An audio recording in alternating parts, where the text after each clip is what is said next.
So, how can the listeners who are, enjoying this conversation and learning more about BASE, how can they learn more about the entire model? How can, they enable themselves through this model? So, I mean, there are a lot of platforms now available. We have a lot of information on our website.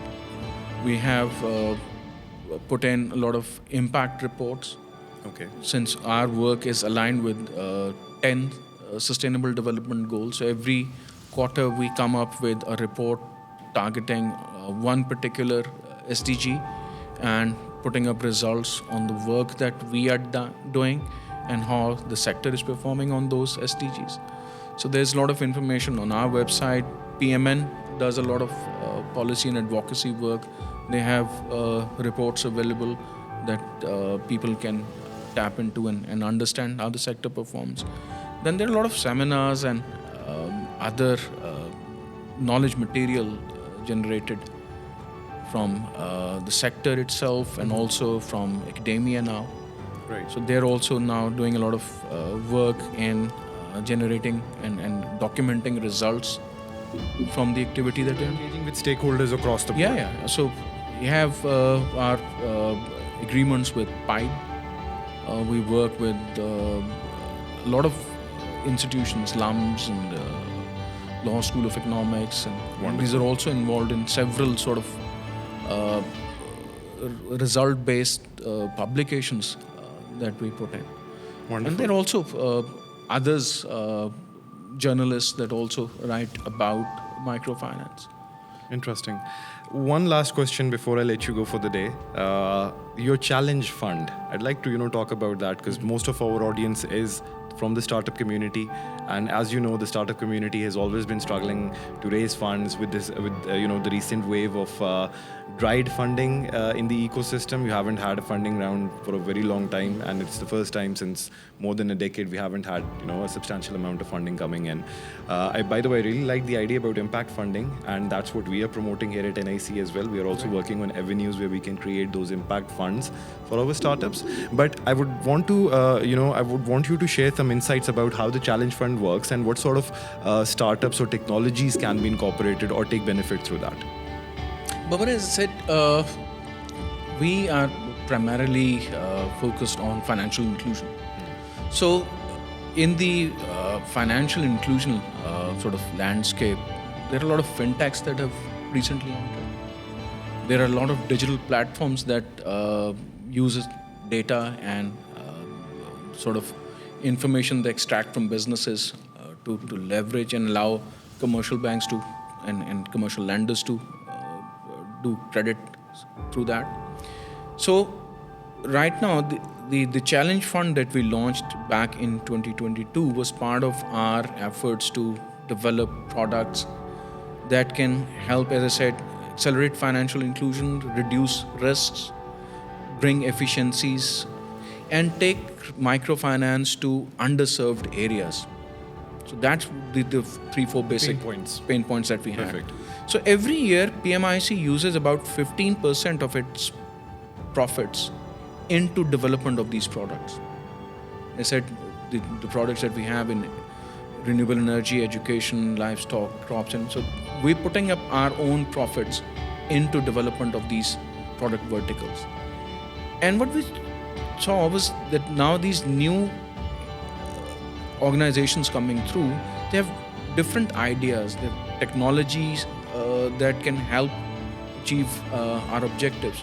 So what we did was we did 2 rounds allowing these new and these technology-driven companies to come in and show us how they can achieve the objectives that we are aligning themselves with. And help you achieve those Help us achieve targets. So if they have a model, which they have done a proof of concept initially, we are ready to put up grants up to 25 million to help them scale up.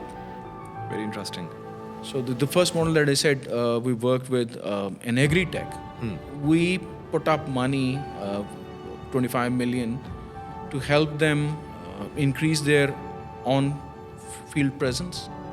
We helped them build technology. They needed to access satellite imagery and data. So we put up funding for that. They needed a technology platform to expand. So we helped them in building their IT infrastructure. And we asked them to demonstrate us ability to increase farmers' income, reduce input costs, and create a scalable model. So they did that. So we're very satisfied with the results that we have. Similarly, we're now working with this firm to develop a credit scoring model. We'll probably be now doing another round on how to make insurance affordable for microfinance clients. Similarly, we could be looking at livestock and how linkages or how dairy and meat could be exported. So that allows us to work not just with the microfinance institutions that we typically work with, but allow these institutions to come up with their ideas and see how we can scale up. Similarly, we also have another fund which we call Institutions Development Fund. So the typical eligibility criteria that we have for microfinance institutions that looks after their financial health, their experience, years in operations, and several other factors. But a lot of these new entrants don't qualify for that. So, of course, we have developed a much sort of lenient eligibility criteria to allow these new entrants to come in and tap into the funds that we are making available. So there is debt that's available under that, but also technical assistance for capacity building, helping them build their systems, train their staff, look at their governance, look at their record keeping, transparency, audits. So that sort of support is also available for organizations that align with our objectives and that can have a model that can be then taken to scale. Wonderful.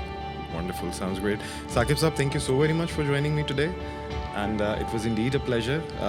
Guys, thank you so very much for listening in. There's a lot of knowledge that we acquired today through Saqib Saab's in understanding the PMIC's role. And I think they're doing a fantastic job.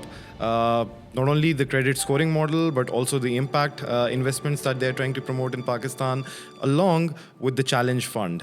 So if any of you wants to get more insights about it, please log on to PMIC's website. You've got their team available on LinkedIn. Connect with them, learn more, and looking forward to building a greater Pakistan. Thank you for joining in, guys. Thank you. Thank you.